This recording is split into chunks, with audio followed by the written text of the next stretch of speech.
ગાડીને પૂછ્યું, યાત્રા કરવા આવ્યા છો? મહારાજા કૃષ્ણકુમારસિંહજી કે ઈ ફાટલ તૂટલ લુગડા મેલા ઘેલા ને ઈ ટાણાનો ખેડૂ માણા વિચારતો કરો કે ના બાપુ યાત્રા કરવા તમારી પાસે જ અહીંયા આવ્યો હતો તમારે કરને માયા અહીંયા મારી પાસે ખાસ એવું શું કામ પડ્યું? મારા બળદ કોક ચોરી ગયું, એક બળદ લઈ ગયું બાપુ મારા કોક, અને અમને તો શું છે અમારું કોક લઈ જાય તો તમને કેવું બીજ કે જબુ કે મોતી ફરોઈ લે તો ફરોઈ લે.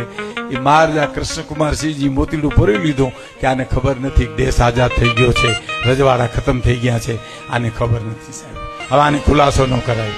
હા બળદ લઈ ગયું તો કે હા કઈ લઈ ગયા?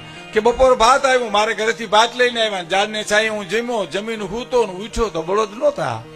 એમ કૃષ્ણકુમારસિંહજી કે હૂતો તો લઈ ગયા? તો હા હા અમે જાગતા હતા ને બધું લઈ ગયા, પણ તું આ સુધી આવ્યો છો તો 5,000 રૂપિયા લઈ જા સાહેબ, 5,000 રૂપિયા.